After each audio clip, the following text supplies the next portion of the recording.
வருகிற ஆகஸ்ட் 10-11 அந்த 2 நாட்கள்ல ஆன்லைன்ல ஒரு conference, connecting with the works of God.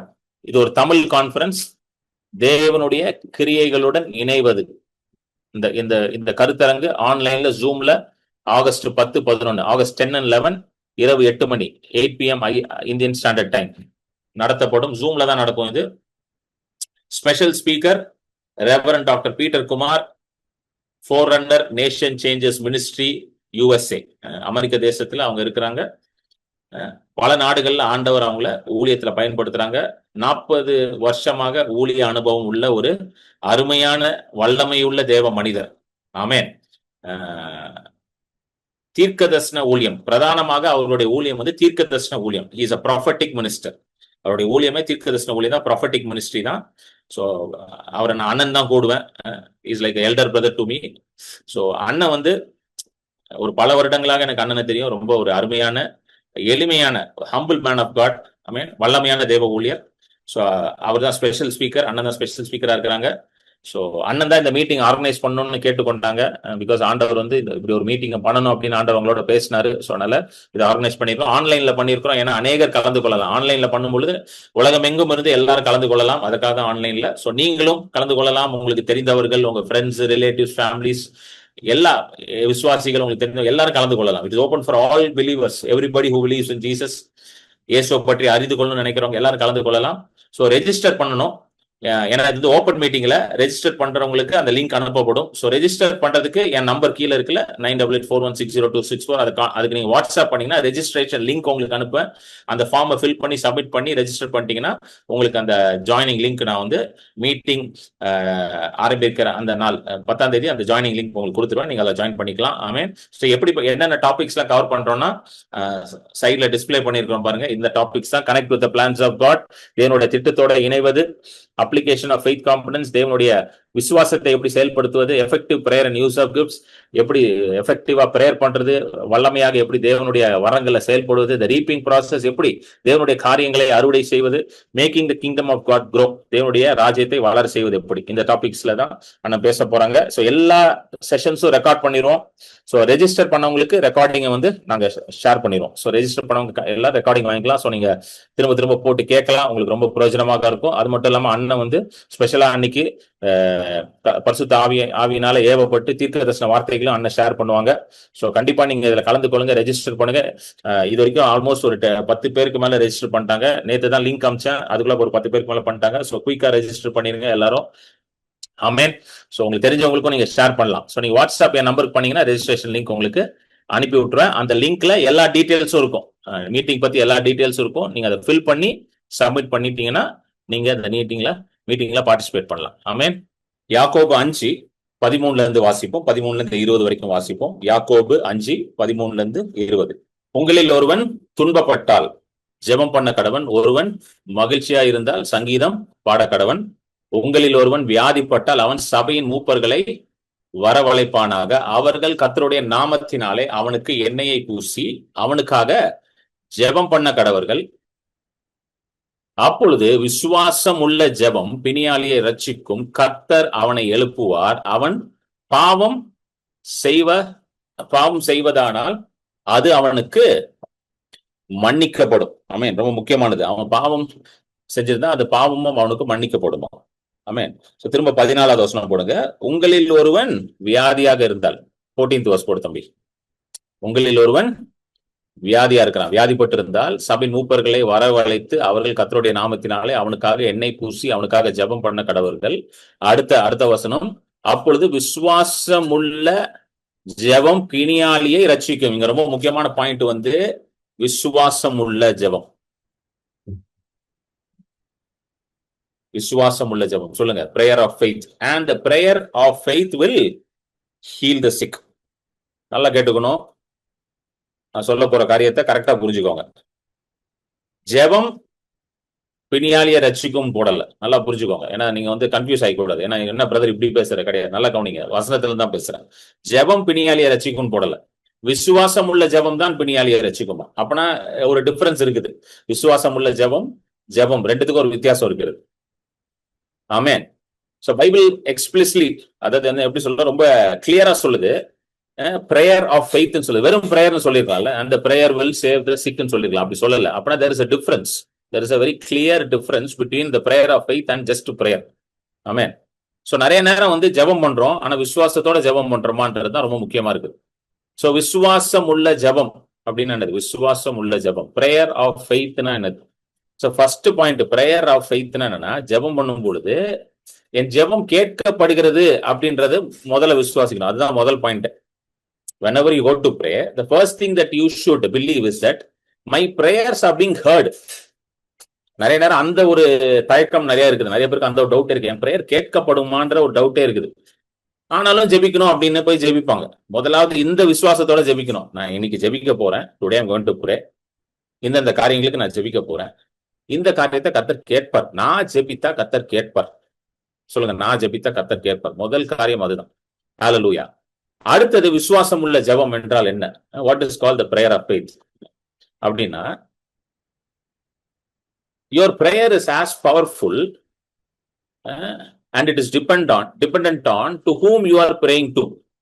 ஆமென். உங்களுடைய ஜெபம் வந்து வல்லமை உள்ளதா இருக்கிறதுக்கான காரணம், நீங்க யாரிடத்தில் விண்ணப்பம் செய்கிறீங்க, யாரிடத்துல ஜெபிக்கிறீங்களோ அதனாலதான் உங்க உங்க உங்க ஜெபத்திற்கு வல்லமை இருக்குது. ஹல்லேலூயா. எத்தனை பேருக்கு புரியுது? எத்தனை பேருக்கு புரியுது நான் சொல்றது? your prayer is powerful, it is based on to whom you are praying to. ஆமென்.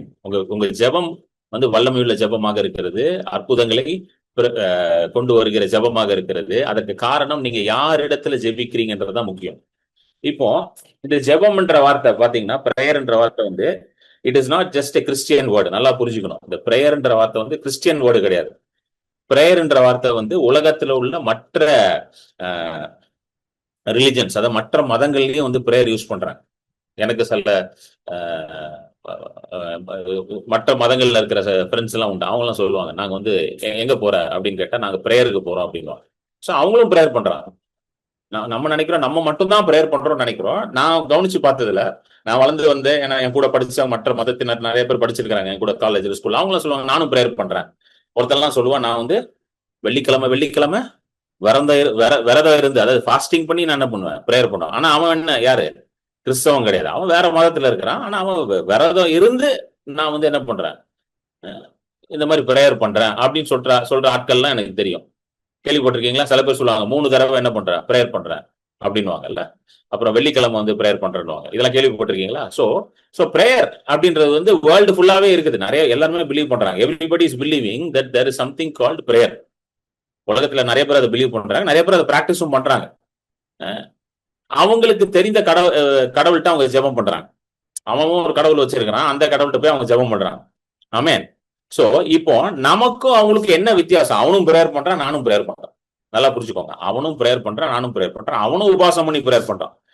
நிறைய நேரம் நம்ம என்ன நினைக்கிறோம்னா, கிறிஸ்தவர்களுக்கு வந்து சில நேரம் வந்து இந்த இது ஒரு ஒரு ஒரு எப்படி சொல்றது, ஒரு லீகலிஸ்டிக் ஒரு பெருமை இருக்கும். ஏன்னா நாங்க தான் பெரிய ஆளு, நாங்க தான் ஜெபம் பண்றோம், அப்படி நாங்க தான் ஃபாஸ்டிங். அப்படிலாம் கிடையாது. நம்மளோட சூப்பரா ஃபாஸ்டிங் பண்ணி பிரேயர் பண்ற ஆள்லாம் இருக்குது. நான் காட்டுறேன் உங்களுக்கு.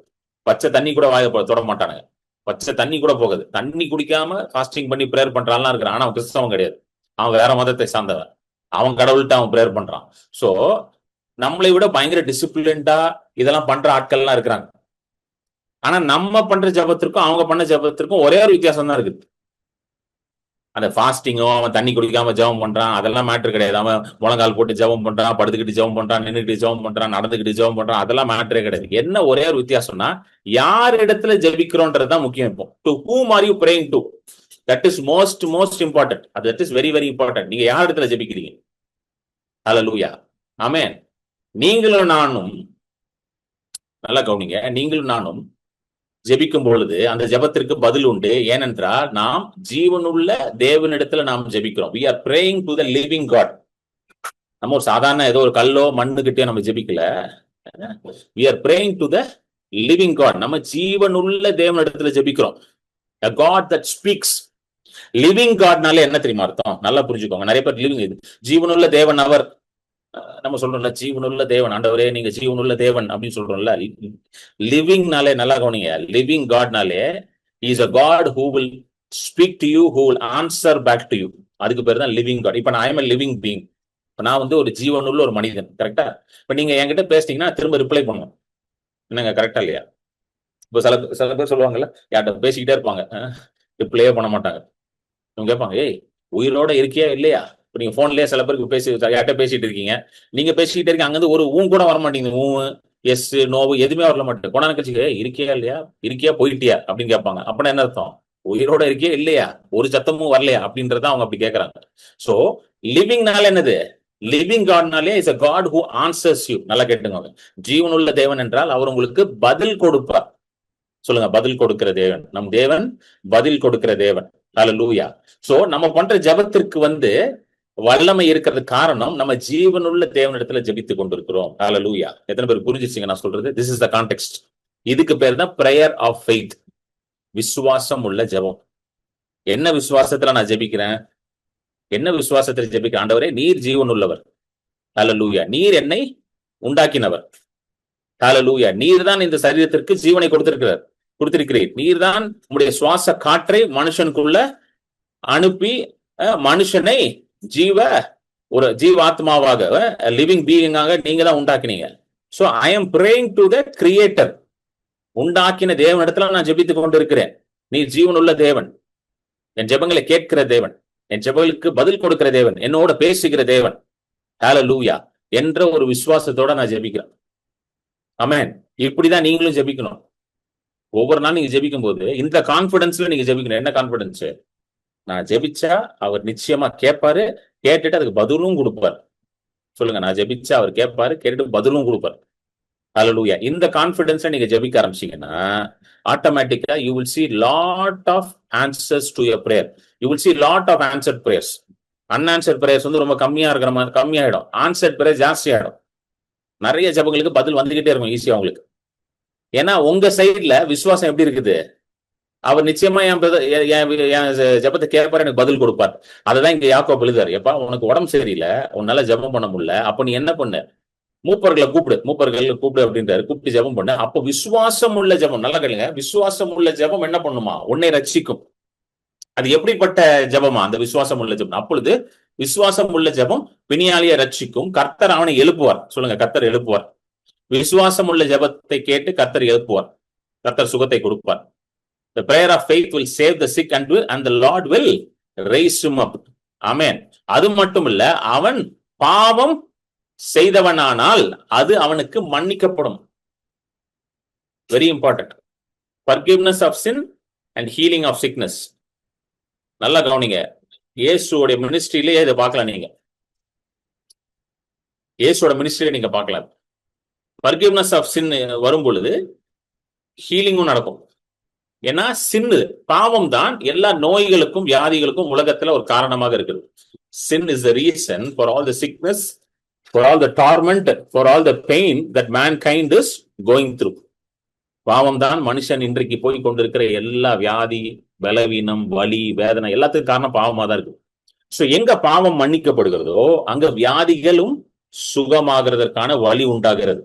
Where there is forgiveness of sins, there is an equal possibility that your bodies will be healed. So என் பாவம் மன்னிக்கப்பட்டிருக்கிறது, நல்லா கவனிங்க, என் பாவம் மன்னிக்கப்பட்டிருக்கிறது நீங்க சொல்றீங்கன்னா நீங்க சுகமா இருக்க வேண்டும். ஹல்லேலூயா.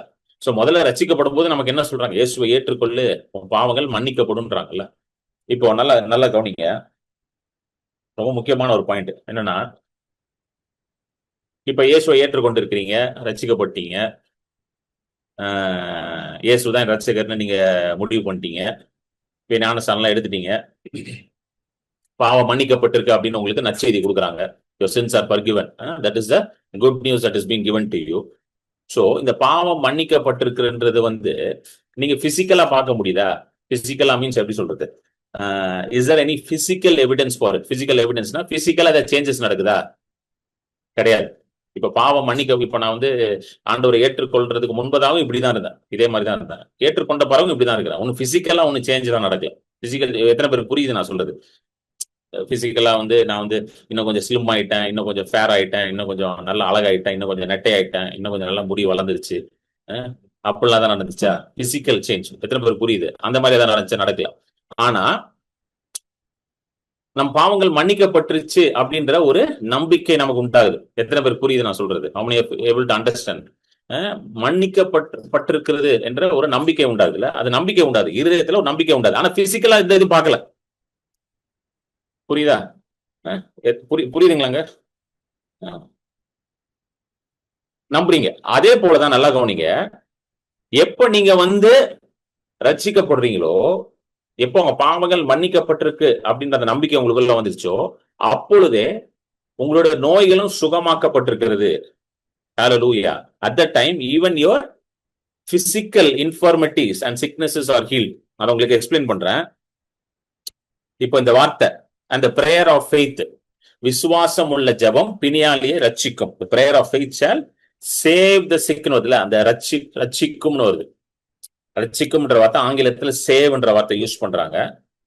இந்த சேவ்ன்ற வார்த்தை அந்த ஒரிஜினல் அந்த கிரீக் வேர்டு சோசோ அப்படின்ற ஒரு வார்த்தை, அதுதான் கிரீக் வேர்டு.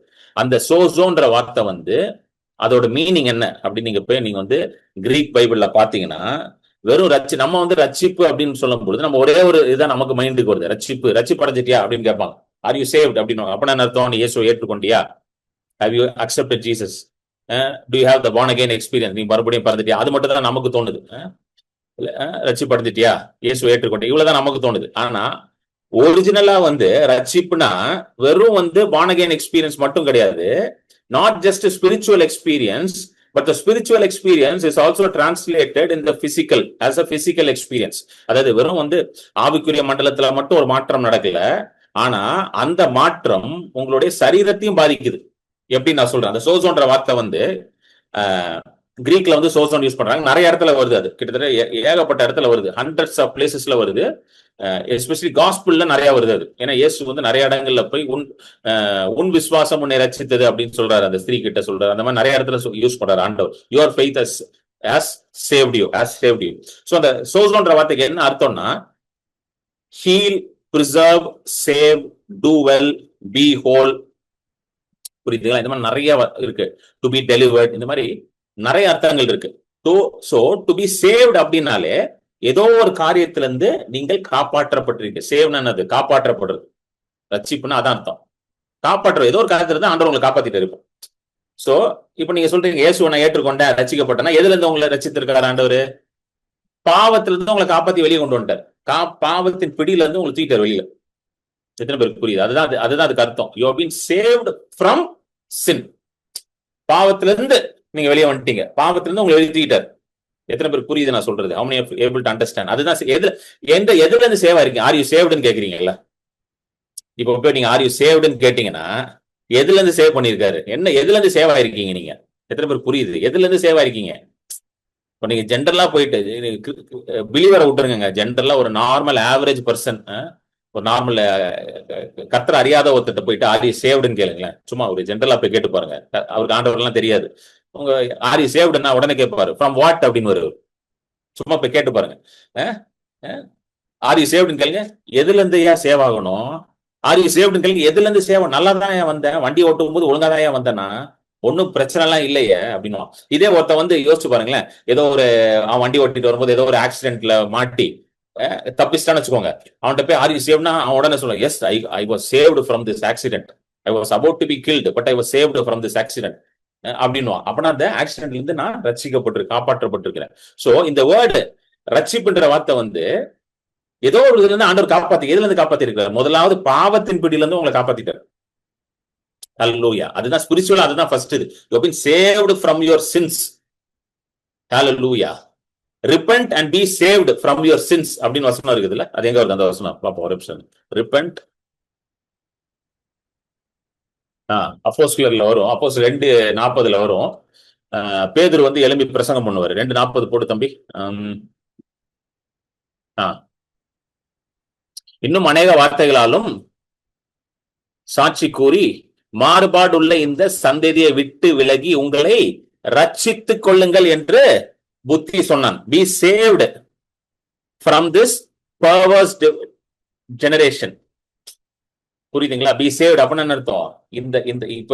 இந்த ஜெனரேஷன் எப்படி இருக்குது? ரொம்ப ஒரு மோசமானதா இருக்குது, விக்கெட் ஜெனரேஷனா இருக்கு. இதுல இருந்து நீங்க உன்னை ரட்சித்துக்கொள்ளு.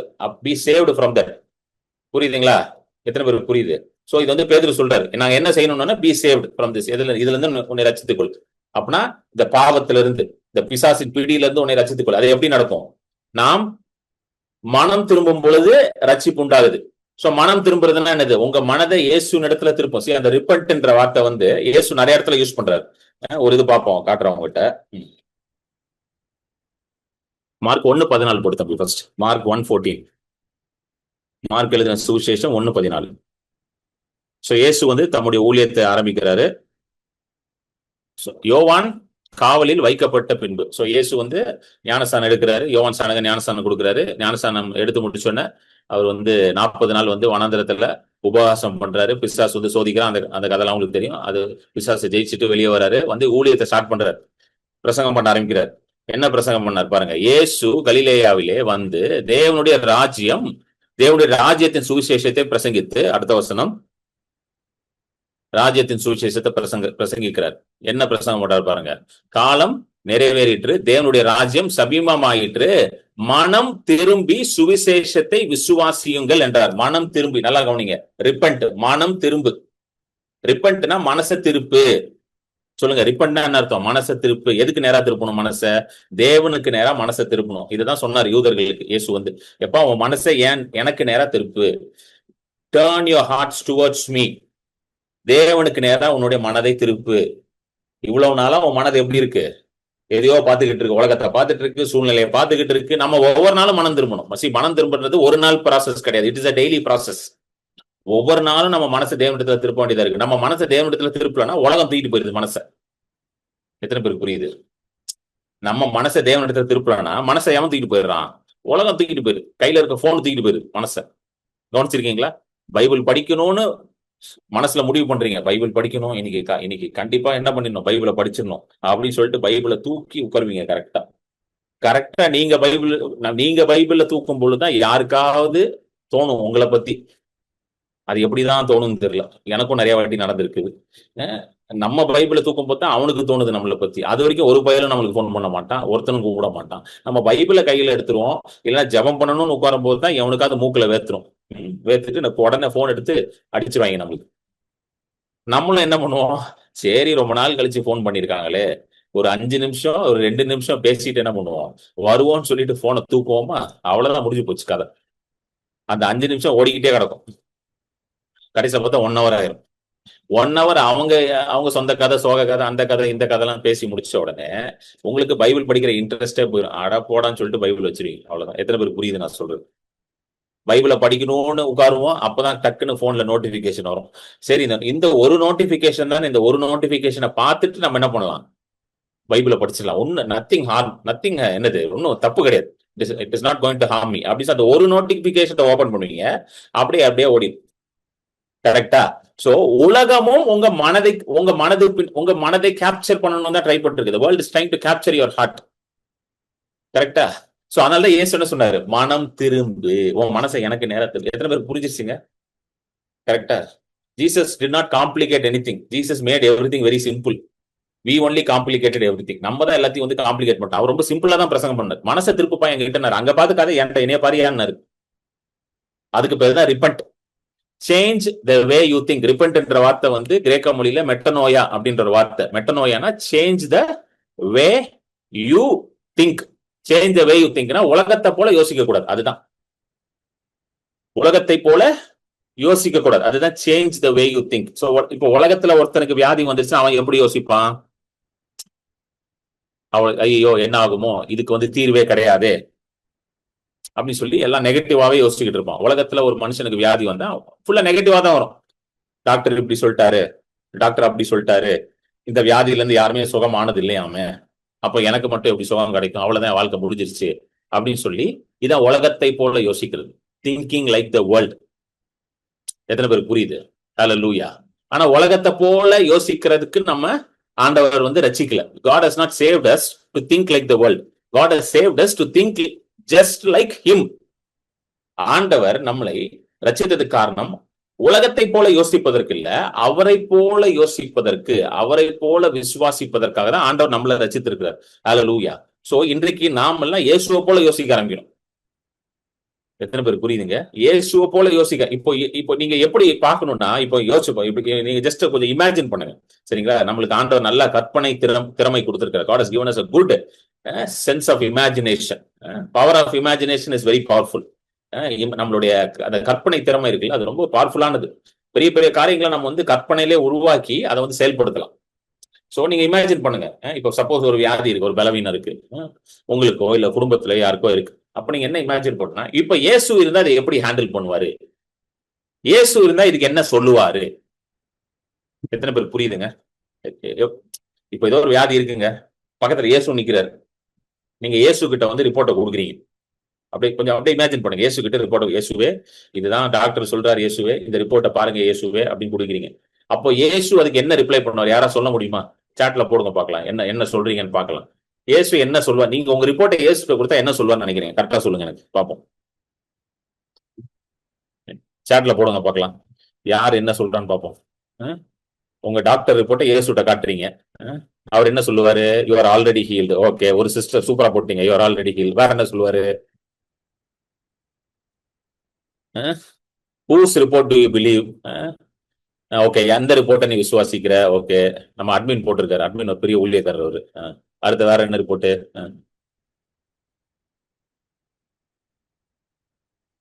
நீங்களே சொல்லுங்க பிரதர். என்ன பிரதர் கொஸ்டின் எல்லாம் கேக்குறீங்க? ஏதோ நைட்டு நேரம் வந்து மெசேஜ் கேட்கலன்னா கொஸ்டின் கேட்டுட்டு இருக்கீங்களா? Okay, be healed right now. அற்ப விசுவாசியே. Okay, very good. சோ இப்போ நீங்க வந்து நல்லா கவனிங்க. இப்போ வந்து இயேசு ரிப்போர்ட் கையில இருக்கு. ரிப்போர்ட்டை பார்த்தோன்னா ஃபர்ஸ்ட் நமக்கு என்ன வருது? பயம் வருது. பிராங்கா பேசுவோம், சரிங்களா? ஃபர்ஸ்ட் பார்த்தோன்னா பயம் வருது, ஐயோ அப்படின்னு வருது, சரிங்களா? அந்த ஐயோன்னு ஒரு பதட்டம் வருதா? வருது. ஜென்ரலா எல்லா மனுஷனுக்கும் வருது. அதை எடுத்துட்டு அப்படியே நம்ம என்ன பண்றோம்? இப்ப இயேசு கிட்ட இருக்கோம், இயேசு பக்கத்துல நிக்கிறாரு. ஐயோ இப்படி இருக்கேன்னு சொல்லிட்டு இயேசு காட்டுற. இயேசு முதல் வார்த்தை என்ன தெரியுமா சொல்லுவாரு? நான் சொல்றேன் பாருங்க, இது என்னுடைய கற்பனை, இது நான் சொல்றேன். முதல்ல வந்து பயப்படாதேன்னு ஒரு ஃபர்ஸ்ட் வார்த்தை பயப்படாதான்னு சொல்லுவாரு. நான் பார்த்துட்டேன் நிறைய தடவை அதான் சொல்றாரு, பயப்படாதே, டூ நாட் ஃபியர். ஹல்லேலூயா. முதல்ல என்ன சொல்றாரு? பயப்படாதே, ஃபியர் நாட். ஏன்னா பயம் இருக்கிற இடத்துல விசுவாசம் வேலை செய்யாது. ஹல்லேலூயா. ஃபர்ஸ்ட் யூ ஹேவ் டு என்னது? Expel fear out. சோ பயம் ஃபர்ஸ்ட் வெளியே போகணும். அதுக்கு வந்து ஆண்டவர் முதல்ல அதான் அந்த வேலையை தான் செய்வார். ஃபர்ஸ்ட் பயத்தை வெளியே தள்ளுவார். ஹல்லேலூயா. சோ பயப்படாதேன்றார், சரிங்களா? பயப்படாதேன்னு சொல்லிட்டு அடுத்தது என்ன சொல்லுவாருன்னா, இது சும்மா நான் சொல்றேன் உன்ட்ட, நான் உன் கூட இருக்கிறேன், ஓகேவா, நான் உன்னோட இருக்கிறேன் அப்படின்னு சொல்லுவாரு. இல்ல வேற ஏதாவது சொல்லலாம். ஓகே, சொல்லிட்டு அடுத்தது என்ன சொல்லுவாருன்னா, திஸ் இஸ் வெரி ஈஸின்னு சொல்லுவார். சொல்லுங்க, திஸ் இஸ் வெரி ஈஸி. சொல்லுங்க, திஸ் இஸ் வெரி ஈஸி. ஆமே, இது ஒண்ணு. இதுக்காடா பயப்படுற? இப்படி நார்மலா இயேசு இப்படிதான் பேசுவார் நான் நினைக்கிறேன், சரிங்களா? நம்ம வந்து கிங் ஜேம்ஸ் வெர்ஷன் மாதிரிலாம் இயேசு பேச மாட்டாரு. தவ் தட்டு வாட்டு எல்லாம் பேச மாட்டாரு. அவரு என்ன நார்மல், இது இதெல்லாம் ரொம்ப ஈஸிடா அது அப்படின்னு சொல்லிட்டு என்ன பண்ணுவாரு? பயப்படாதே, சுகமாயிரு, அவ்வளவுதான், முடிஞ்சு போச்சு, சரிங்களா? நீங்க என்ன கண்டிஷன் நீங்க இயேசுட்ட காட்டினாலும் இவ்வளவுதான் சொல்லுவார். நீங்க என்ன கண்டிஷனை கொண்டு போய் காட்டினாலும் இவ்வளவுதான் சொல்லுவார். நாயினூறு விதவை இருக்கால, நாயினூறு விதவை கேள்விப்பட்டிருக்கீங்களா? அந்த கதை அது எங்க வருது? வாசிப்போமா? இருங்க. லூக்கா எழுதின சுவிசேஷம் 7வது அதிகாரம்.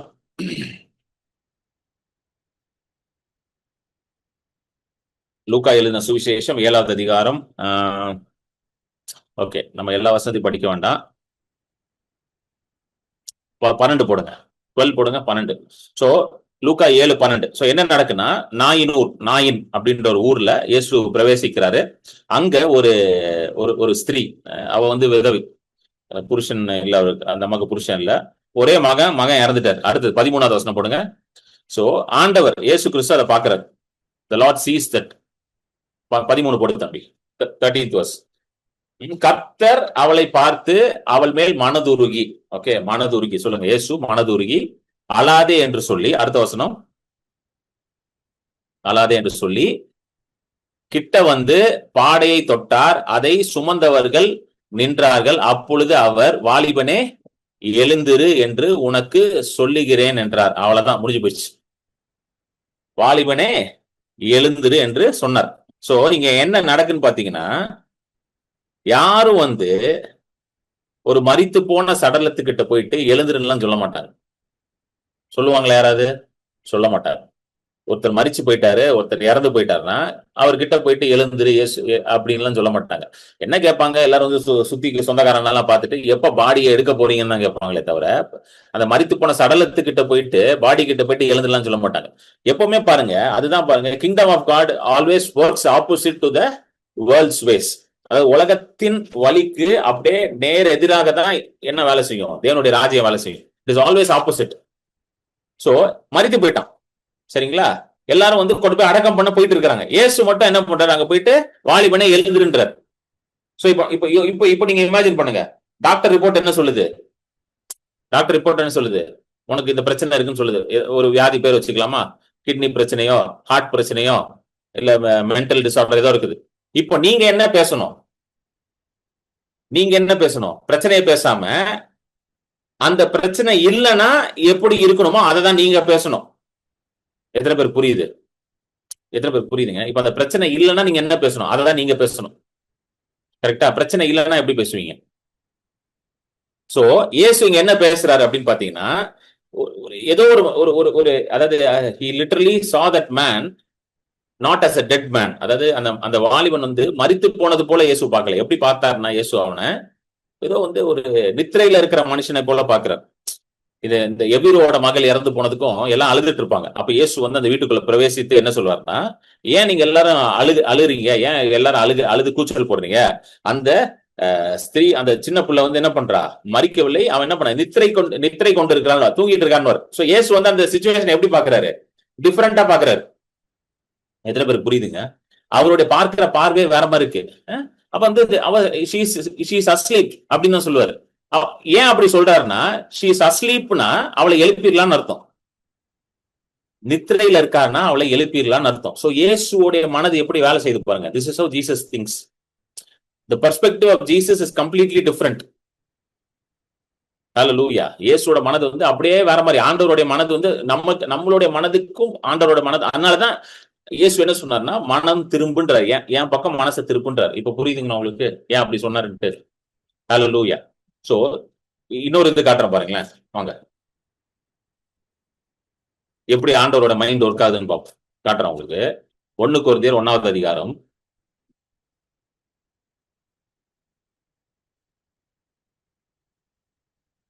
ம் 1 கொரிந்தியர் 1:18 போடுங்க.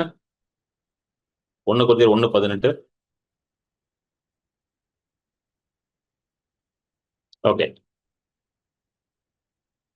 சரி. அதுக்கு முன்னாடி ஒரு சாட்சி பார்ப்போமா? ஓகே தம்பி, அந்த இதை போடு தம்பி, டிஸ்பிளே பண்ணாத விஜய், பார்த்துட்டு இது வருவோம் இருங்க. இப்போ ரீசெண்டா நடந்த சாட்சி ரிப்போர்ட்டோட காட்டுறோம் உங்களுக்கு. தம்பி டிஸ்பிளே பண்ண 2 போட்டோ அமைச்சல.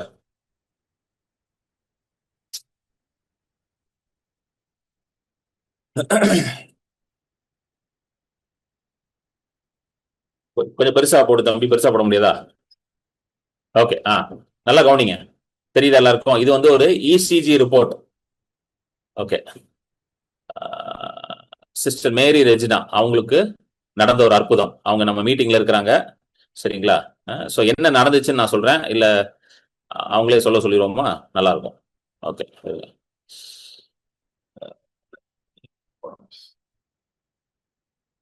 அன்மியூட்.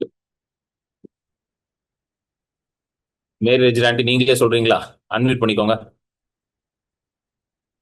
ஓகே, நானே சொல்றேன். கேக்குதா? இன்னும் கொஞ்சம் லவுடா பேச முடியுமா? நவ் இப்ப கேக்குதா? ஓகே, ஷார்ட்டா உங்களை இன்ட்ரடியூஸ் பண்ணிட்டு என்னன்றத ஷார்ட்டா என் பேர் Mary Regina. I am residing in Chennai, பனையூர்ல இருக்கேன். நான் வந்து என் கண்ணில் 2 கண்ணில் எனக்கு கேட்ராக்ட் இருக்கு. எனக்கு வந்து இத்தனை நாள் எனக்கு சுகர்ன்றதே இல்லை, பிபி மட்டும் தான் இருந்தது. சரி, கேட்ராக்ட்காக நான் கண் டாக்டர் போனேன். எல்லாம் பண்ணிடலாம், பிளட் டெஸ்ட்லாம் எடுத்துட்டு வந்துருங்க, இசிஜியும் வேணும் அப்படின்னாங்க. சரி, எல்லாம் எடுத்துட்டேன், சுகர். அப்புறம் தான் பார்த்தா, அப்புறம்லாம் போன வருஷம் அது எடுத்தப்போ சுகர் இல்லை, சுகர் அப்போ இல்லவே இல்லை. அண்ட் எல்லாமே எடுத்துட்டேன். அப்புறமா வந்து நீ இசிஜியும் கண்டிப்பாக வேணும், இசிஜி இல்லைன்னா உங்களுக்கு அதை பண்ண முடியாது அப்படின்னு சொன்னாங்க. ஸோ நான் ரொம்ப யோசிச்சு டிலே பண்ணிட்டு தான் நான் இசிஜியை எடுத்தேன். சரி, நான் எதிர்பார்க்கல. நான் சரி மற்றபடி நல்லா தான் இருக்கேன், எந்த உடம்புல எதுவும் இல்லை. அப்போ நாங்கள் போய் இசிஜி எடுத்தோடனே தான் இந்த மாதிரி ஒரு ரிப்போர்ட் கொடுத்தாங்க. அப்நார்மல் லெஃப்ட் சைடில் ஒரு டீவியேஷன் இருக்கு, அது அப்நார்மலாக இருக்கு, ஃபிசிஷியனுடைய இது வேணும், கன்ஃபர்மேஷன் வேணும் அப்படின்ட்டு. சரி, அப்போ நான் கண்டாக்டர்கிட்ட காமிச்சப்போ அவர் சொன்னார், இல்லைம்மா எனக்கு ஒன்றும் இல்லை, ஆனால் அவங்க அனஸ்தட்டிஸ்ட் அவங்க தான் இதை பண்ணணும், அவங்க இதை அக்செப்ட் பண்ண மாட்டாங்க, நீங்கள் கார்டியாலஜிஸ்ட் ஒப்பீனியன் வாங்கிட்டு வந்தால் தான் அவங்க அக்செப்ட் பண்ணுவாங்க அப்படின்ட்டு. சரி கார்டியாலஜிஸ்ட் அப்பாயின்மெண்ட் வாங்கிட்டு நான் போனேன். அவர் ஃபுல்லாக பிபி எல்லாம் செக் பண்ணிட்டாரு. நான் ஃபிட்னஸ் கொடுக்க மாட்டேன் அப்படின்னு சொல்லிட்டாரு கார்டியாலஜிஸ்ட். தரமாட்டேமா, நீங்கள் எக்கோ எடுக்கணும், ட்ரெட்மில் போகணும், அதை பண்ணு இதை பண்ணுன்னு. ரொம்ப டென்ஷன் ஆகிட்டு நான். என்னடா இது நான் எதிர்பார்க்கவே இல்லை. நான் நார்மலாக முடிச்சுட்டு சீக்கிரமாக சர்ஜரியை முடிச்சிடலான்னு பார்த்தா இது வளர்த்துட்டே போகிறாங்களே அப்படின்ட்டு. நான் திருப்பி அந்த கார்டியாலஜிஸ்ட் ரிப்போர்ட் எடுத்துட்டு நான் டாக்டர்கிட்ட போய் காமிச்சேன். என்ன டாக்டர் இவ்வளோத்தையும் எழுதி கொடுத்துருக்காங்களா அப்படியான்னு அவர் சிரிச்சார். சரி சரிம்மா நீ போய் அதெல்லாம் டெஸ்ட்லாம் எடுத்துகிட்டே வாங்கோ அப்படின்னு சொன்னார். நான் போவே இல்லை, திருப்பி நான் கார்டியாலஜிஸ்ட்டை போகவே இல்லை, அப்படியே நான் விட்டுட்டேன். அப்போது கிரண் கிட்ட நான் சொல்லிட்டு இருந்தேன், நான் ப்ரேயர் பண்ணும்போது இந்த மாதிரி இருக்கு அப்படின்ட்டு டு ப்ரே சொன்னேன். அப்போ கேவ் திஸ் காட்ஸ் மெடிசன் அப்படின்னு ஒரு 4 ஷீட் பேப்பர் அவர் எனக்கு வாட்ஸ்அப்பில் அனுப்பிச்சிருந்தார் லாஸ்ட் டைம். அதை நீங்கள் டெய்லி படிங்க, அது ஒரு ஹீலிங் மிராக்கிள் ப்ரேயர் அது அப்படின்னு. ஸோ டெய்லி அதை நான் கன்ஃபஸ் பண்ணேன். Everyday use to confuse that healing prayer. அதை படிச்சுட்டே இருந்தேன். அப்புறம் இடையில விட்டுட்டேன். நான் ரொம்ப சோர்ந்து போயிட்டேன், கண்ணு ரொம்ப மோசமாயிட்டுது, நான் ரொம்ப சோர்ந்து போயிட்டேன். டாக்டர் ஃபிட்னஸ் இல்லாமல் நான் பண்ண மாட்டேன். எனக்கும் திருப்பி கார்டியாலஜிஸ்ட்டை போகக்கூடாது அப்படின்ற இதில் நான் ரொம்ப டிலே பண்ணேன். அப்புறம் லாஸ்ட்டாக சரி ரொம்ப டிலே பண்ணேன், என் கண்ணு ரொம்ப அஃபெக்ட் ஆகுது, எவ்வளோ நாள் பண்ண முடியும், எல்லாரும் என்னை திட்ட ஆரம்பிச்சிட்டான். அப்புறம் நேற்று நான் போனேன். நான் அப்போ போகிறதுக்கு முன்னாடி நான் கிரண் பிரதருக்கு ஃபோன் பண்ணி நான் சொன்னேன், இது மாதிரி நான் போகிறேன், இசிஜி எடுக்க போகிறேன், ப்ரே பண்ணிக்கோங்கன்னு காத்தால. அப்புறம் ப்ரே பண்ணிட்டு தான் நான் போனேன், போய் இசிஜி எடுத்தேன். பட் நான் டென்ஷனாகவே இல்லை. இது ஒரு மாதிரியான ஒரு காமாக இருந்தது என் மைண்டு. ஒரு டிஸ்டர்பன்ஸு இல்லை, டவுட்டும் இல்லை, ஒரு ஃபியர் இல்லை, ஒன்றுமே இல்லை. எதா இருந்தாலும் ஆண்டவர்கிட்ட சொல்லிட்டு, ஆண்டவரே வாட் எவர் ரிப்போர்ட், பழைய ரிப்போர்ட் அப்படியே கேன்சல் பண்ணுங்க ஆண்டவரே, give me a new clear ECG report, that is what I want. நான் இதுதான் நான் பிலீவ் பண்ணுறேன், இதுதான் எனக்கு வேணும் அப்படின்னு சொல்லி நான் கேட்டேன். சரி, அதே ஹாஸ்பிட்டல் தான் போன்ட்டு சொன்ன, மறுபடியும் இசிஜி தான் வேணும் அப்படின்னு கேட்டேன். ஸோ ஓகேன்னு சொல்லிட்டு இசிஜி எடுத்தாங்க. எனக்கு அப்புறம் எனக்கு க்யூரியஸாக இருந்தது, அவங்க கிட்ட அந்த ஸ்ட்ரிப்பு கையில் வச்சுட்டு இருக்கும்போது கேட்கணும் அப்படின்ட்டு. இருங்கம்மா, நான் ரிப்போர்ட்டை டாக்டர்கிட்ட காமிச்சிட்டு வரேன், டாக்டர் ஓகே சொன்னால் நான் உங்கள் கையில் கொடுக்குறேன் அப்படின்னாங்க. சரி, நான் இருந்து ரெடி ஆகிட்டு வந்தேன். சரி வெயிட்டிங், உங்களுக்கு நார்மலாக தான் இருக்குது ECG report, ECG is clear அப்படின்னு சொல்லிட்டாங்க. எனக்கு ஒரு பெரிய ரிலீஃப். ஐ வாஸ் ஜஸ்ட், நான் படுத்துட்டே இருக்கும்போது ஐ வாஸ் டெல்லிங் ஆண்டவர் சொல்லிட்டு இருந்தது என்னன்னா, ஆண்டவரே நீங்கள் தான் அந்த இசிஜி டெக்னீஷியனாக இருக்கணும், you are the doctor, you are the physician, எனக்கு எல்லாமே நீங்கள் தான் பண்ண போகிறீங்க, அதுக்காக தேங்க்ஸ். ஐயோ, அவரோட ப்ரெசன்ஸ், உங்கள் ப்ரெசன்ஸ் என் கூட இருக்கணும் அந்த ஹாஸ்பிட்டலில், பி வித் மீ, அவ்வளோதான் எனக்கு வேணும், வேறு எதுவுமே வேண்டாம் அப்படின்னு சொல்லிட்டு நான் ப்ரே பண்ணிட்டு தான் நான் போனேன். And God answered my prayers. அந்த இசிஜி ரிப்போர்ட் நார்மல் ரிப்போர்ட். அன்னைக்கு மத்தியானம் எடுத்தேன், 2:30 எடுத்தேன். நான் ஈவினிங்கே நான் கண்டாக்டர்கிட்ட போய் பார்த்து காமிச்சேன்னு டாக்டர் சிரிச்சார். அது எப்படிமான்னார். அது அப்படிதான் டாக்டர் அப்படின்னு. நான் ப்ரே பண்ணேன், ஜீசஸ் ஆன்சர்ட் மை ப்ரேயர்ஸ். ஆச்சரியமா இருக்குதுமா, நீ கார்டியாலஜிஸ்ட்டை போனீங்களான்னு. நான் போவே இல்லை, ப்ரீவியஸ் ரிப்போர்ட்டுக்கு அப்புறம் அந்த டாக்டர் பக்கமே நான் போகவே இல்லைன்னு தான் நான் சொன்னேன். டாக்டர் ஆச்சரியமா இருக்குமான்னு டாக்டர் சொன்னார். புது ரிப்போர்ட் போடு விஜய், அடுத்த ரிப்போர்ட் போடு. இது பழைய ரிப்போர்ட். இப்ப நீங்க பாக்குறது பழைய ரிப்போர்ட், போன வருஷம் எடுத்தது. அதுலதான் அப்நார்மல் வரும். இதுதான் நேத்து எடுத்த ரிப்போர்ட். இதுல பாருங்க, இது நேத்து எடுத்த report, normal ECG. Normal ECG அங்க போட்டுருக்கு பாருங்க, நார்மல் இசிஜி. பழைய ரிப்போர்ட்ல அப்நார்மல், இதுல நார்மல் ஆயிடுச்சு. சோ டாக்டரே சொல்லுங்க, டாக்டர் அதை பார்த்துட்டு என்ன சொன்னாரு சொல்லுங்க ஆண்டி. ஆச்சரியமா இருக்குமா அப்படின்னு சொன்னார் டாக்டர். ஹவ் இஸ் இட் அப்படின்னு கேட்டார். நீங்க கார்டியாலஜிஸ்ட் போவே இல்லையா, நீங்க அவர் சொன்னாரு அந்த டெஸ்ட் எல்லாம் நீங்க எடுக்கவே இல்லையா. நான் எடுக்கவே இல்லை, அது பக்கம் நான் மறுபடியும் நான் போகவே இல்லைன்ட்டு சிரிச்சுட்டே இருந்தாரு. ஆச்சரியமா இருக்கே அப்படின்னு சொல்லிட்டு இருந்தார் doctor. Amen, glory be to God. Thank you all blood report எல்லாமே நார்மலா வந்தது. இசிஜி, பிபி, பிளட் டெஸ்ட் எல்லாமே, சுகர் எல்லாமே, எல்லாம் அவர் என்னென்ன கேட்டாரா, urea, creatinine, fasting, postprandial, cholesterol எல்லாமே என் லைஃப் ப்ரொஃபைல் டெஸ்ட் எல்லாமே எனக்கு அப்சல்யூட்லி நார்மல் வந்தது. டாக்டர் வந்து ரொம்ப ஷாக்காக இருந்தார். எப்படிம்மா இப்போ பக்காவாக மெயின்டைன் பண்ணியிருக்கீங்களே. நான் மெயின்டைன் பண்ணவே இல்லை டாக்டர் அப்படின்னு தான் நான் சொன்னேன். It's God who did it. நான் மெயின்டைன்லாம் பண்ணல. How can I maintain my heart? ம். ஏற்கனவே சுகரை தான் கண்ட்ரோல் பண்ண முடியும், ஹார்ட்டை என்ன பண்ண முடியும்? எஸ். ஸோ நீங்க நீங்க எல்லாரும் இந்த சாட்சியை கேட்டீங்க. This is totally the work of God. இது முழுமையாக தேவனுடைய கிரியை. ஹalleluya. கம்ப்ளீட்டா ரிப்போர்ட் மாறிடுச்சு. ஆமென். பெர்ஃபெக்ட்லி கம்ப்ளீட்டா மாறிடுச்சு. பழைய ரிப்போர்ட் வந்து அப்நார்மல், புது ரிப்போர்ட் நார்மல். இது ஆண்டவரால மட்டும்தான் செய்ய முடியும். அருமையா வந்து மேரேஜ் ஆண்டி சொன்னாங்க, how can I maintain my heart. நம்ம எதுவும் செய்ய முடியாது ஹார்ட்டை. ஹalleluya. ஆமென். ஆண்டவர் மட்டும்தான் சரி செய்ய முடியும். ஸோ இது எப்படி சாத்தியம்? ஒரு பாயிண்ட் அவங்க சொன்னாங்க, நீங்க நோட் பண்ணிருக்கணும். 1 இயர்க்கு முன்னாடி அவங்க இதை சொல்லும் பொழுது நான் I sent a healing confession to her. God's medicine அப்படின்ற ஒரு ஹீலிங் கன்ஃபெஷன் தான் அவங்களுக்கு அனுப்பி விட்ட. படிச்சு டெய்லி வசனத்தை வாசிங்க, டெய்லி வசனத்தை வாசிங்க, வசனத்தை அறிக்கை பண்ணுங்க.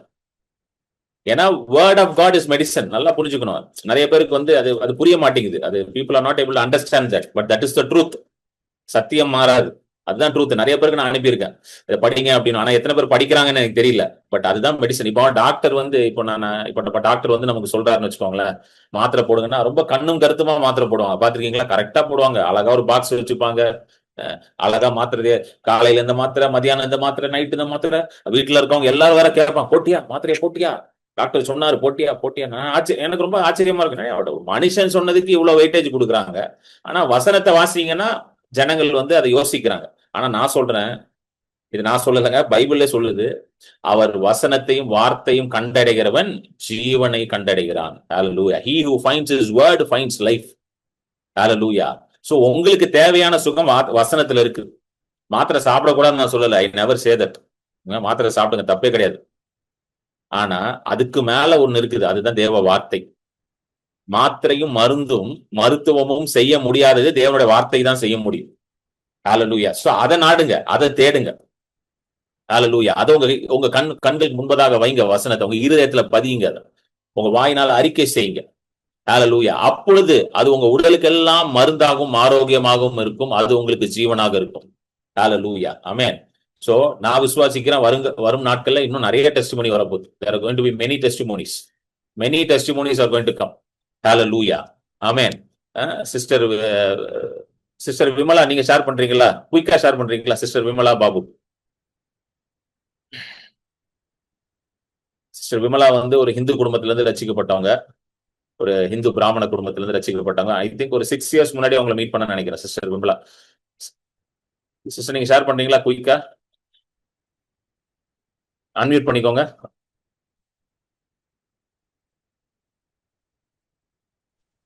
Praise the Lord. Praise the Lord, brother. கொஞ்சம் லவுடா பேசுங்க sister. Thank you. Praise the Lord, brother. கேக்குதா? இன்னும் கொஞ்சம் லவுடா பேச முடியுமா? நீங்க கொஞ்சம் லவுடா போதும். அதான் praise the Lord, brother. Praise the Lord sister. இங்க பக்கத்துல எல்லாம் வீடு இருக்கு, அதனால பாத்தேன். அதான் இது நான் நிறைய வாட்டி நீங்க அனுப்பிச்சிருக்கீங்க, அது நான் சேவ் பண்ணி வச்சிருக்கேன். அதே மாதிரி இப்போ எனக்கு நார்மலி அது தெரிஞ்சிடுச்சு. அது வந்து ஒரு இது மாதிரி ஆயிடுச்சு. இப்போ ஃபீவர் வந்தா இல்ல டோலோ போய் போட்டுருவாங்க, குரோசின் அந்த மாதிரி நான் வந்து இதெல்லாம் பண்றது கிடையாது. கோல்டு காஃப் ஏதாவது வந்தா அது வந்து நெக்ஸ்ட் லெவலுக்கு கொண்டு போக கூடாது. அது என்னோட குறிக்கோள். இப்போ நம்ம வந்து ஒரு விதை வந்து சீடு அப்படியே க்ரோ ஆகக்கூடாது, அதை சீடுல இருக்கும் போதே எடுத்து போட்டுறணும். இந்த ஞானம்லாம் வந்து எனக்கு உங்களோட 100% நான் சொல்லுவேன். மற்ற இடத்துல இருந்து வந்திருந்தா கூட உங்களோட மீட்டிங்ல இருந்து தான் எனக்கு இந்த தைரியம், அந்த கான்பிடன்ஸ், இது பண்ணணும், இது பண்ணா அது ஆகும்னு. நான் God's grace, hallelujah, by his grace I have not been using any tablets. இதுவா இருந்தாலும் இந்த முட்டி வலி, அது நீங்க சொல்லியிருக்கீங்களா, முட்டி வலி எல்லாம் இல்லைன்னு. அந்த மாதிரி ஏதாவது ஆரம்பிச்சா உடனே ஜீசஸ் ஆயில் குடிச்சிடுவேன். ப்ரேயர், இந்த எல்லாமே நானே உன் பரிகாரி, அந்த என்னென்ன வேர்ட்ஸஸ் இருக்கோ அதை எடுத்து ஒரு வாட்டி அப்படியே நல்லா படிச்சிடுவேன். அது மெடிடேட் பண்ணிட்டே இருப்பேன், நடக்கும்போது வரும்போதும். அப்புறம் அது மறந்தே போயிடும், எனக்கு என்ன வலின்றதே மறந்தே போயிடும். காஃப் இருந்ததுன்னா நைட்டு அது நல்லா மெடிடேட் பண்ணி அப்படியே படுப்பேன், எல்லாம் சரியாயிடும். காத்தால அந்த காஃப் இருந்தது கூட எனக்கு தெரியாது, மறந்துடும். அந்த மாதிரி இது வந்து ஒரு என்ன சொல்றது, யூசுவல் ஆயிடுச்சு, ஒரு நார்மல், அப்படி ஒரு கேஷுவல் மாதிரி ஆயிடுச்சு அது. ஸோ உங்களுக்கு ரொம்ப ரொம்ப நன்றி. நான் ஃபாலோ பண்றாது. என்னோட இது என்னன்னா, சின்ன தலைவலியா இருந்தாலும் அதை கூகுள்ல போட்டு பெருசாக்கி இதுவாயிடுமோ அந்த கதையெல்லாம் கிடையாது. அது அது இருக்குன்னே நான் சொல்றது தலைவலி நான் ஒத்துக்கிறதே கிடையாது. அப்படியே இக்னோர் பண்றது. பைபிள் வேர்சஸ் எல்லாம் சொல்றது, ஹீலிங் வேர்சஸ் எல்லாம் நான் மெடிடேட் பண்றது. அவ்வளவுதான், அதோட முடிஞ்சிடும். இது நான் ஒரு ரொம்ப நாளா, மேபி 1 இயரா கூட இருக்கலாம். அந்த முன்னாடி வயிற்று வலின்னு சொல்றேன் இல்லையா, அது கூட இல்ல. அது ஸ்டார்ட் ஆகிற மாதிரி இருக்கும் போதே அதை அப்படியே அப்படியே விரட்டிடணும், அதை முடிஞ்சிடும். அதோட அந்த பைபிள் வேர்ஸ் படிக்கும் போது அது முடிஞ்சிடும். அதே மாதிரி பிரிஸ்கிரிப்ஷன் மாதிரி சில ஸ்டார்டிங்ல நான் அப்படி பண்ணிட்டு இருந்தேன். காத்தால ஒரு வாட்டி படிக்கணும், அந்த மாதிரி மத்தியானம் ஒரு வாட்டி படிக்கணும், நைட் அந்த மாதிரி ஒரு இது இருந்தது. இப்போ அது எனக்கு நார்மல் ஆயிடுச்சு, கேஷுவல் ஆயிடுச்சு. அப்படி கிடையாது. பட் அதான் என்னோட இது என்னன்னா, இதை நல்லா ஃபாலோ பண்ணீங்கன்னா சின்னதா இருக்கும்போது அது நெக்ஸ்ட் லெவல் போகாம நீங்க அதை அழிச்சிடலாம். நார்மல் ஆயிடும் உங்களுக்கு, அது ஒண்ணுமே இல்லை அப்படின்ற மாதிரி ஆயிடும். Thank you so much. Amen. Glory to God. Thank you. Thank you so much, sister. It was very encouraging. ரொம்ப உற்சாகமா இருக்கு அந்த சாட்சியை கேட்கறதுக்கு. ஸோ சிஸ்டர் சொன்ன மாதிரி தேவனுடைய வார்த்தை தான் மருந்து. சொல்லுங்க, God's word is medicine. Amen. God's medicine never fails. தேவனுடைய மருந்து என்றைக்குமே என்னது, வீணாகாது, வீண் போகாது. அது என்றைக்குமே பலன் அளிக்காம இருக்காது. God's medicine always works. மற்ற மெடிசன் வேலை செய்யுமான்னு எனக்கு தெரியல. வேலை செய்யலாம், வேலை செய்யாம இருக்கலாம். ஆமென். ஆனா தேவனுடைய மருந்து எப்பொழுதும் வேலை செய்யும். ஸோ இதை நீங்க ரொம்ப சீரியஸா எடுத்து பண்ணுங்க. Take it very seriously and do it. டெஃபினட்டா அதோட ரிசல்ட் நீங்க பாப்பீங்க. ஆமென். டெஃபினட்டா பாப்பீங்க, 100% பாப்பீங்க. இந்த முதல்ல இந்த காட்ஸ் மெடிசன் அந்த ஷீட் சார்ல்ஸ் கேப்ஸ் அவருடைய கன்ஃபெஷன் தான். அது அவரோட கன்ஃபெஷன் தான். 2 ஷீட்டோ 4 ஷீட்டோ அது எனக்கு அனுப்புனவங்க யாருன்னா, அவங்க அந்த சிஸ்டரை நான் மீட் பண்ணதில்லை. அவங்க பேர் மறந்துருச்சு. அவங்க யூஎஸ்ல இருக்கிறாங்க அந்த சிஸ்டர். அவங்க ஒரு பிராமின் குடும்பத்துல இருந்து ரசிக்கப்பட்டவங்க. அவங்க அப்பா 75 வயசுல ரசிக்கப்பட்டார். இது உண்மையா நடந்தது. 75 வயசுல ரசிக்கப்பட்டு அவர் டெய்லி இந்த காட்ஸ் மெடிசன் அந்த ஷீட் எடுத்து வாசிப்பாராம். சார்ல்ஸ் கேப்ஸோட அந்த கன்ஃபெஷன் எடுத்து வாசிப்பாராம். டெய்லி அந்த வசனங்களை வாசி அறிக்கை பண்ணுவாராம். அறிக்கை பண்ணி 75 வயசுல அவர் he used to wear specs, கண்ணாடி போட்டிருப்பாராம். 75 வயசுல வாசி கண்ணாடியை கழட்டிட்டாராம். எங்கேயாவது கேள்விப்பட்டிருக்கீங்களா? 75 வயசுல கண்ணு சரியாயிருச்சு. அவருக்கு கண்ணு சரியாகி அவர் கிட்டத்தட்ட பாஸ்ட் 80 வயசுக்கு மேல நல்லா வாழ்ந்து, அதுக்கப்புறம் இப்போ அவர் கர்த்தரோட இருக்கிறாரு. அந்த அங்கிள் கர்த்தரோட இருக்கிறாங்க. கண்ணாடி இல்லாம வாசிக்க ஆரம்பிச்சிட்டாங்க. 80 வயசுல எல்லாம் கண்ணாடி இல்லாம பைபிள் வாசிப்பாங்களாம்.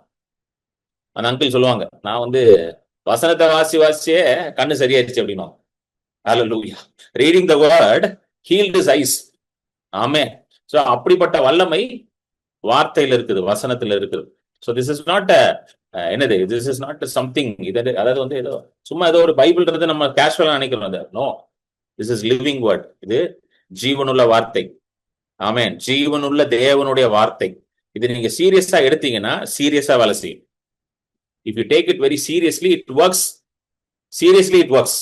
இது ரொம்ப ரொம்ப நீங்க இதுதான் என் ஜீவன் அப்படின்னு உங்க முழு ஆத்மா, முழு இருதயம், முழு மனதை இதுல செலுத்தினீங்கன்னா அப்படியே வேலை செய்யும் உங்களுக்கு. இதை ட்ரை பண்ணி பாருங்க. Try it and C. Try பண்ணி பாருங்க. நான் சொல்றேன், உங்க வாழ்க்கை எப்படி இருக்காது, வேற மாதிரி இருக்கும் உங்க வாழ்க்கை. இதுதான் இயேசு போதித்தார். மனம் திரும்பு, பிகம் சீரியஸ். மனம் திரும்பு. எப்பா உலகத்தையே பார்த்துக்கிட்டு இருக்காதப்பா, உன் மனசை எனக்கு நேரா திருப்புப்பா, என் வார்த்தைக்கு நேரா திருப்புப்பா, தேவனுடைய ராஜ்யத்துக்கு நேரா திருப்புப்பா. இதுதான் இயேசு பிரசங்கம் பண்ணார். உலகத்தையே பார்த்துட்டு இருந்தா வாழ்க்கையில பயம், சஞ்சலம், வருத்தம், வியாதி, தோல்வி இதுதான் இருக்கும். ஆனா எனக்கு நேரா நீ மனசை திருப்புனா நிச்சயமா வாழ்க்கையில வெற்றி இருக்கும், சமாதானம் இருக்கும், சந்தோஷம் இருக்கும், சுகம் இருக்கும், ஆரோக்கியம் இருக்கும், நீடித்த ஆயுள் இருக்கும். அதனால எனக்கு நேரா அவன் மனசை திருப்பு. இதுதான் ஒரு போகிற இடத்துல எல்லாம் இயேசு பிரசங்கித்தார். ஆமென். சோ இந்த பொல்லாத பிரபஞ்சத்திலிருந்து ஆண்டவர் நம்மளை ரட்சித்திருக்கிறார். This is what has happened during salvation. ஆமென். இதுல இருந்து தான் ஆண்டவர் நம்மளை ரட்சித்திருக்கிறார். அதற்கு தான் அவர் சிலுவையில போய் மரித்தார். ஹல்லேலூயா. ஆமென். சோ இன்னைக்கு ஒரு முடிவு எடுங்க. I'm going to only look at the word of God. தேவனுடைய வார்த்தையின் மேலதான் கண்களை வைக்க போறேன். இந்த முடிவை நீங்க எடுங்க. என் கண்கள், என் மனது, என் சிந்தை எல்லாம் தேவனுடைய வார்த்தையை தான் நான் பார்க்க போறேன். I'm not going to see doctor's report. டாக்டரோட ரிப்போர்ட்டை நான் பார்க்க போறது இல்ல, சிம்டம்ஸை நான் பார்க்க போறது இல்ல, சுத்தி இருக்க சூழ்நிலையை நான் பார்க்க போறது இல்ல, மற்றவர்கள் என்ன சொல்றாங்கன்றத நான் பார்க்க போறது இல்லை, அதை நான் கேட்க போறது இல்லை. ஆனா வேதம் என்ன சொல்லிக்கிறதோ அதை தான் நான் பார்க்க போறேன், அதை தான் கேட்க போறேன், அதை தான் விசுவாசிக்க போறேன், அதை தான் பேச போறேன். என் கண்கள் எப்பொழுதும் கர்த்தரையே நோக்கி இருக்க போகுது அப்படின்னு ஒரு முடிவு எடுத்தீங்கன்னா நீங்க அசாதாரணமான காரியங்களை உங்க வாழ்க்கையில பார்க்க ஆரம்பிச்சிருவீங்க. You will start seeing supernatural occurrences உங்க வாழ்க்கையில இருக்கும். உங்களை சுத்தி இருக்கவங்களாம் ஆச்சரியப்பட ஆரம்பிச்சிருவாங்க. எப்படி இது நடந்துச்சு, ஹவு இஸ் திஸ் பாசிபிள் அப்படின்றத அவங்க பார்க்க ஆரம்பிச்சிருவாங்க. உங்களுக்கே வந்து ஒரு ஒரு ஒரு இப்போ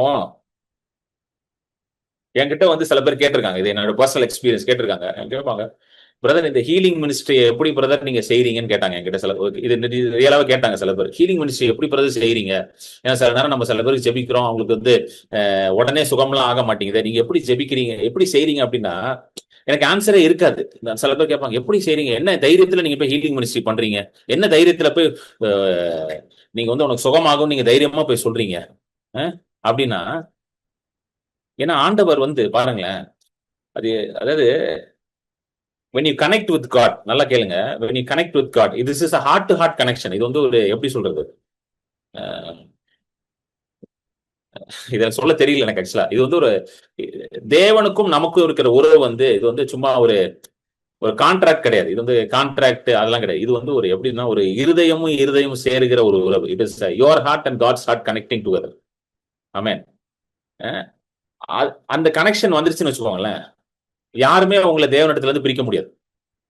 பவுல் சொல்றாரு பாத்தீங்களா, ரோமர் 8 சொல்றாரு, தேவனுடைய அன்பிலிருந்து இருந்து என்னை யாரும் பிரிக்க முடியாதுன்றாரு. எப்படி அவ்வளவு கான்பிடென்டா பேசினாரு அவரு?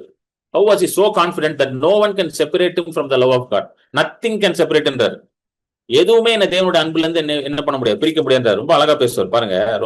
ரோமர் 8 வாசிப்போம். ரோமர் 8:35 போடுங்க. Who shall separate us from the love of Christ? கிறிஸ்துவின் அன்பை விட்டு நம்மை பிரிப்பவன் யார்? உபத்திரவமோ, வியாகுலமோ, துன்பமோ, பசியோ, நிர்வாணமோ, நாசமோசமோ, பட்டயமோ, கிறிஸ்துவின் அன்புல இருந்து நம்மை பிரிப்பவன் யார் அப்படின்னு போட்டுட்டு அடுத்தது வாசிப்போம். 37 போடு, 37 போடு. இவை எல்லாவற்றிலும் நாம் நம்மில் அன்பு கூறுகிறவர்களாலே முற்றும் ஜெயம் கொண்டவர்களா இருக்கிறோமே. அடுத்தது போடு. ரொம்ப அழகானது இதான்.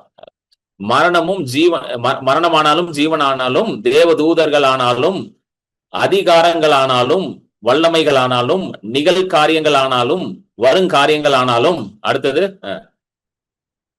உயர் வானானாலும் தாழ்வானாலும் வேறேறன் சிருஷ்டியானாலும் நம்முடைய கர்த்தராகிய கிறிஸ்து இயேசுவின் உள்ள தேவனுடைய அன்பை விட்டு நம்மை பிரிக்க மாட்டாது என்று நிச்சயத்திருக்கிறேன். அப்படின்னு என்ன சொல்றாருன்னா, nothing has the power to separate you from Christ. எதுக்குமே வல்லமை இல்லையா உங்களை கிறிஸ்துவின் அன்பை விட்டு பிரிக்கிறது. இதுல நீங்க ஸ்ட்ராங் ஆகுங்க.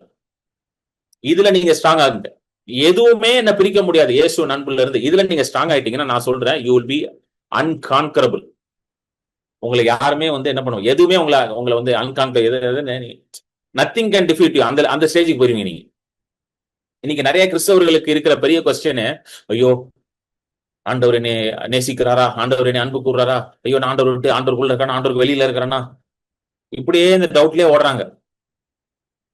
இந்த டவுட்டுக்கு என்ன வேற நிறைய பேர் ஊத்துறாங்க வந்து, அதாவது boring oil on the fire மாதிரி நிறைய பேர் இந்த டவுட்டுக்கு எண்ணெய் ஊத்தி விட்டுறாங்க வந்து. என்ன சொல்றாங்கன்னா, பிரசங்கம் பண்றான் பூரா என்ன சொல்றான், நீ கத்தரை விட்டு விலகி போயிட்ட, அங்க போயிட்ட, இங்க போயிட்ட, சர்ச்சுக்கு லேட்டா போனியா கத்தர் உன்னை நேசிக்க மாட்டாரு, லாஸ்ட் ரோல உட்காந்தியா கத்தர் உன்னை நேசிக்க மாட்டாரு, ஜீன்ஸ் பேண்ட் போட்டியா கத்தர் உன்னை நேசிக்க மாட்டார், தாடி வச்சிருக்கியா கத்தர் உன்னை நேசிக்க மாட்டாரு, இது பண்ணியா கத்தர் நேசிக்க மாட்டார், கருப்பு சட்டை போட்டியா கத்தர் உன்னை நேசிக்க மாட்டாரு, இப்படி சொல்லி பயங்காட்டி செயின் போட்டிருக்கியா கத்தர் நேசிக்க மாட்டாரு, கம்மல் தோடு போட்டிருக்கியா கத்தர் நேசிக்க மாட்டார், பொட்டு வச்சிருக்கியா கத்தர் நேசிக்க, பூ வச்சிருக்கியா கத்தர் நேசிக்க மாட்டாரு. ஏங்க கத்தர் வந்து நம்மள மாதிரி சீப்பான ஆள் அவரு, இதெல்லாம் பார்த்து நேசிக்கிறதுக்கு? இவன் பொட்டு வச்சிருக்கானா, பூ வச்சிருக்கானா, தோடு போட்டிருக்கானா, அது போட்டிருக்கானான்ட்டு அதெல்லாம் நம்ம பாக்குறது. இவன் எப்படி இருக்கிறான், அப்படி இருக்கிறானா அப்படின்ட்டு. ஹல்லேலூயா. இப்படி சொல்லி இன்னைக்கு நிறைய பேர் நினைக்கிறான், ஐயோ கத்தரை நேசிக்கிறாரா தெரியல பிரதர், கத்தரை நேசிக்கிறாரா தெரியல பிரதர், எனக்காக ஜெபம். கிடையாது. நல்லா கேளுங்க, nothing has the power to separate you from the love of Christ. ஒன்றுக்கும் என்ன கிடையாது, வல்லமை கிடையாது தேவனுடைய அன்பில் இருந்து உங்களை பிரிப்பதற்கு. இதுலதான் நீங்க, இந்த சத்தியத்துலதான் நீங்க ஸ்ட்ராங் ஆகும். ஹல்லேலூயா. இதுல நீங்க ஸ்ட்ராங் ஆயிட்டீங்கன்னு வச்சுக்கோங்களேன், அப்புறம் உங்களை யாரும் தடுக்கவே முடியாது. Nobody can stop you. You will become unstoppable. நான் சொல்றேன். இதுல நீங்க ஸ்ட்ராங் ஆக கூடாதுன்றதுதான் பிசாசோட ஒரே குறிக்கோள். பிசாசோட குறிக்கோள் என்ன தெரியுமா? இதுல நீங்க ஸ்ட்ராங் ஆகக்கூடாது. எதுல? தேவனுடைய அன்புல இருந்து என்னை யார் பிரிக்க முடியும் அப்படின்றது, அதுல அந்த சத்தியம் உங்களுக்குள்ள போக கூடாம பாத்துக்கிறது தான் அவன் வேலை. வேற எதுவும் பண்ண மாட்டான். அதுக்கு ஏதோ வழியெல்லாம் யூஸ் பண்ணுவான். யூஸ் பண்ணி உங்களை என்ன பண்ணுவான்? என்னங்க புரியுதுங்களா இல்லையா? எத்தனை பேருக்கு புரியுது? ஹல்லேலூயா. சிஸ்டர் விமலா ஏதோ சொல்ல விரும்புறாங்க. ஓகே, சொல்லுங்க சிஸ்டர். ஹலோ, கேக்குதா பிரதர்? சொல்லுங்க சொல்லுங்க. ஆக்சுவலி வந்து நீங்க சொல்லும்போது இந்த சிச்சுவேஷன்ஸ்லாம் சொல்றீங்களே, எனக்கு வந்து ஒரு வாட்டி என்ன சொல்றது, தொண்டை கட்டுச்சுன்னா அது அவ்வளவுதான், ரொம்ப நாள் ஆகும். அப்போ ஒரு தொண்டை கட்டினதுக்கு அப்ப வந்து அது வந்து நார்மலா ஆயிடும். எனக்கு அடிக்கடி அப்படி ஆகும், அந்த மாதிரி இருந்தது. ஆனா அப்போ வந்து ஒரு வாட்டி 1 வீக் கிட்ட ஆச்சு. ஆனா நல்ல தெரிஞ்ச ஒருத்தங்க, கிட்டத்தட்ட அவங்க என்ன சொல்றதுன்னா பாஸ்டர் மாதிரி, அவங்க வந்து இஎன்டி போனீங்களா, இது பண்ணீங்களா, அது பண்ணீங்களான்னு பயமுறுத்தினாங்க. நான் ஒண்ணுமே பண்ணல. நான் ஜஸ்ட் வேர்சஸ் தான் படிச்சேன். வித்தின் 2 days சரியாயிடுச்சு. ஸோ என்ன சொல்ல வரேன்னா, அந்த சிம்டம்ஸ் வந்து நம்மள பயமுறுத்துற மாதிரி இருக்கும். இருமல்லாம் பக்கத்துல இருக்கவங்கள, அம்மா தண்ணி குடிமா, இதுமா அதுமா, அப்படி ரொம்ப இதுவா சொல்லுவாங்க, பயந்துருவாங்க. அது இல்லாம நம்மள பயமுறுத்த ட்ரை பண்ணுவாங்க. ஆனா நம்ம எப்போ இது பிராக்டிஸ் பண்ணிட்டோம்னா, இது வந்து பிராக்டிஸ் மேக்ஸ் பெர்ஃபெக்ட் மாதிரி, நான் இது பிராக்டிஸ் பண்ணிட்டேன். உங்களோட இது கேட்டு கேட்டு அதெல்லாம் ஒண்ணும் இல்ல அப்படின்னு சொல்லிட்டு, கர்த்தர் நமக்குள்ள இருக்கும்போது, நீங்க சொல்லிருப்பீங்க, கர்த்தர் உள்ள இருக்கும்போது கர்த்தருக்கு ஏதாவது வருமா? வராது. ஏசப்பாக்கு ஏதாவது ஆகுமா? ஆகாது. அப்ப ஏசப்பா உங்களுக்குள்ள இருக்கும்போது உனக்கு எப்படி ஆகும்?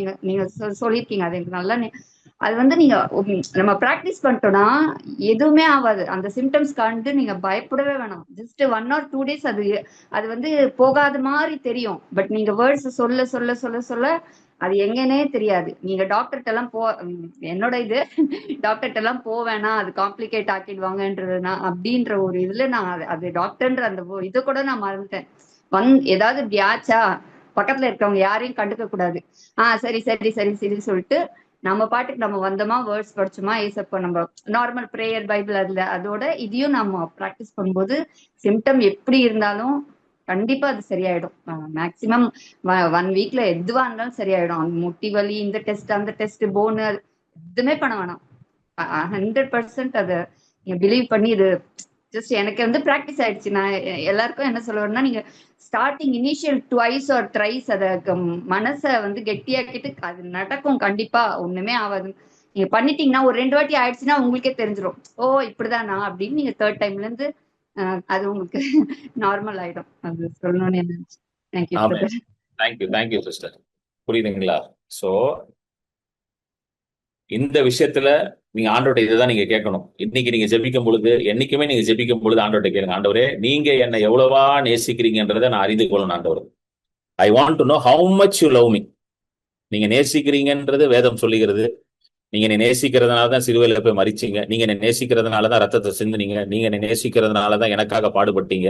நீங்க என்ன நேசிக்கிறதுனாலதான் என் பாவங்களை நீங்க ஏற்றுக்கொண்டீங்க. நீங்க என்ன நேசிக்கிறதுனாலதான் எனக்காக என் சார்புல நீங்க என்னுடைய தண்டனைகளை ஏற்றுக்கொண்டீங்க. இதை நான் புரிஞ்சு கொள்ளணும் ஆண்டவரேன்னு கேளுங்க. இதைதான் நீங்க கேட்கணும் ஆண்டவர்கிட்ட. ஏன்னா இன்னைக்கு ஆண்டவருடைய அன்பை புரிந்து நம்ம கொள்ளாதபடி இன்னைக்கு எல்லா காரியங்களும் அதற்கு எதிராக தான் இருக்குது. நான் வந்து சுத்தி சுத்தி பார்த்தா இது ஒண்ணுதான் கண்டுபிடிச்சேன். நான் கண்டுபிடிச்சதை நான் சொல்றேன். ஆண்டவர் அன்பை புரிந்து கொள்ளாம நம்மளை தடுக்கிறது தான் எல்லாத்துக்கும் வேலை. அது கிறிஸ்தவ மதமும் சேர்ந்து செய்தது. கிறிஸ்தவ மதமும் செய்தது. ஏதாவது ஒண்ணு ஆயிடுச்சு, வீட்டுல ஒண்ணு ஆயிடுச்சுன்னா, நீ கத்தர் ஏதோ ஒண்ணு பண்றாரு, உன்னை வந்து ஏதோ இது பண்றாரு, ஏதோ ஒண்ணு இருக்குது, ஏதோ ஒண்ணு அது இருக்குது, இன்னும் உனக்கு இது பத்தல அது பத்தல. சிஸ்டர் விமலா ஷேர் பண்ணாங்க டெஸ்ட் பண்ணி. அவங்க இதுக்கு முன்னாடி வந்து அவங்களுக்கு ஏதோ ஒரு வேலை போயிடுச்சு. அவங்களுக்கு ஒரு வேலை போயிட்டு கொஞ்சம் வேலை இல்லாம இருந்தாங்க. உடனே மற்ற பிலீவர்ஸ் எல்லாம் சேர்ந்துட்டு அவங்களை பயம் காட்டிட்டாங்க. நீங்க இன்னும் ஹிந்துல இருந்து ரசிக்கப்பட்டு வந்தீங்கல்ல, அதனாலதான் அவங்களுக்கு இப்படி ஆயிடுச்சு போட்டு அவங்கள பயம் காட்டி அவங்கள மனசை போட்டு உருட்டி ஒரு வழி ஆக்கி, அப்புறம் எனக்கு ஒரு நாள் ஃபோன் பண்ணி, பிரதர் இப்படிலாம் சொல்றாங்க பிரதர் அப்படின்னாங்க. அப்புறம் சொன்ன வாங்க அப்படின்னு சொல்லி அவங்க மனசை திருப்பி விட்டாங்க. மனசை அவங்கள பார்க்காம மனசை கிறிஸ்துவ பாருங்கன்னு மனசை திருப்பி விடுற வேலை. அதை தான் நான் பண்ணிக்கிட்டு இருக்கேன். அவங்க மனசை திருப்பணும், அவ்வளவுதான். கிறிஸ்து தான் உங்களுக்கு பண்ண போறேன், நானா பண்ண போறேன்?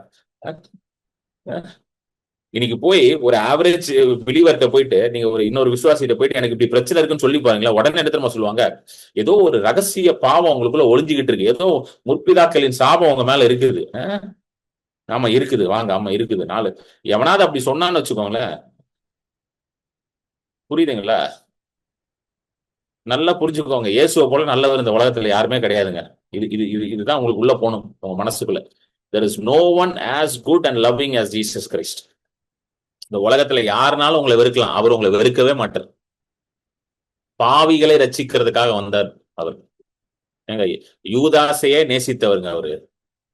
யூதாஸ் வந்து தன்னை காட்டி கொடுக்க போறாருன்னு தெரிஞ்சே யூதாசையும் உட்கார வச்சு யூதாஸுக்கும் கம்யூனியன் கொடுத்துதான் அனுப்பி விடுறாரு. யூதாஸ் வந்து ஆண்டவரோட உட்கார்ந்து அந்த பஸ்கா ராத்திரியில ஆண்டவரோட உட்கார்ந்து அவர் பிட்டு அப்பத்தை கொடுக்குறாரு, அதை வாங்கி சாப்பிடுறான். அவர் வந்து பாத்திரத்தை எடுத்து ஸ்தோத்திரம் பண்ணி கொடுக்குறாரு, அதை வாங்கி குடிக்கிறான். எல்லாத்தையும் கம்யூனியன் எல்லாம் எடுத்துட்டு தான் போறான் வேலையை பார்க்க, ஆண்டவரை காட்டி கொடுக்குற வேலையை. யூதாசையே நேசித்த தேவன் உங்களை நேசிக்க மாட்டாரா? ஆண்டவரை காட்டி கொடுத்தான், அவனே நேசிச்சாரு, உங்களை நேசிக்க மாட்டாரா? நீங்க ஆண்டவரை காட்டி கொடுத்தீங்களா? நீங்க அவ்வளவு பெரிய தப்பா பண்ணிட்டீங்க உங்க வாழ்க்கையில. பேதுரு வந்து ஆண்டவரே தெரியாதுன்றான். யார் இவர்? எனக்கு தெரியவே தெரியாதுன்றான். அடிச்சு வர சொல்றான், I swear I don't know ஹிம்ன்றான். அவனையே ஆண்டவர் வந்து திரும்பவும் சேர்த்து கொண்டு பெரிய அப்போஸ்தலனாக எழுப்பினாரு. பவுல் என்ன பண்ணான்? இயேசு கேட்கிறாரு அப்போஸ்தலர் 9வது அதிகாரத்துல, ஏன் என்னை துன்புறுத்துகிறான்னு இயேசு கேட்கிறாரு. என்ன ஏன்பா துன்புறுத்துறேன்னு இயேசு பாருங்க, ஆண்டவர் கேட்கிறாரு பவுல்கிட்ட. சபையை போட்டு, சபையில இருக்கிற மக்களை போட்டு கொன்னு குவிக்கிறான் பவுல் சவுலா இருக்கும் பொழுது, இயேசு அறிந்து கொள்றதுக்கு முன்னாடி. என்ன ஏன்பா நீ துன்புறுத்துற? அவனை தான் ஆண்டவர் எழுப்புறாரு, உலகம் எங்கும் சுவிசேஷத்தை கொண்டு போறதுக்கு எழுப்புறாரு. அப்படிப்பட்டவர்களே ஆண்டவர் நேசிக்கிறாருன்னா உங்களை நேசிக்க மாட்டாரா அவரு? கொஞ்சம் யோசிச்சு பாருங்க. உங்களை நேசிக்க மாட்டாரா? உங்களை வெறுப்பாரா? இந்த பிரச்சனை இருக்கிறதுனால ஆண்டவர் உங்களை வெறுக்கிறான்னு அர்த்தமா? கிடையாது. பிசாசு இந்த பிரச்சனையை கொண்டு வந்திருக்கிறான். ஆனா கர்த்தர் உங்களுக்கு சகல அதிகாரத்தையும் வல்லமையும் கொடுத்திருக்கிறார். ஒன்றும் உங்களை சேதப்படுத்தாது அப்படின்னு தான் வசனம் போட்டிருக்கு. Nothing shall by no means hurt you. So doctor என்ன சொல்றாரு, மெடிக்கல் ரிப்போர்ட் என்ன சொல்லுது, இவங்க என்ன சொல்றாங்க, அவங்க என்ன சொல்றாங்க, அதெல்லாம் முக்கியமே இல்லை. ஆண்டவர் என்ன சொல்றாரு அதுதான் முக்கியம். What is God telling? What is Jesus telling? What is your father telling? That is important, not what the world is telling. Hallelujah, amen. So நீங்க அவரோட பிள்ளை, அப்போ நீங்க என்ன பண்ணணும்? தைரியமா ஜெபிக்கணும். ஆண்டவரே, நான் உங்க பிள்ளை ஆண்டவரே, அதனால நான் தைரியமா கேட்கிறேன் ஆண்டவரே, எனக்கு நீங்க கொடுங்க ஆண்டவரே, நீங்க கேளுங்க.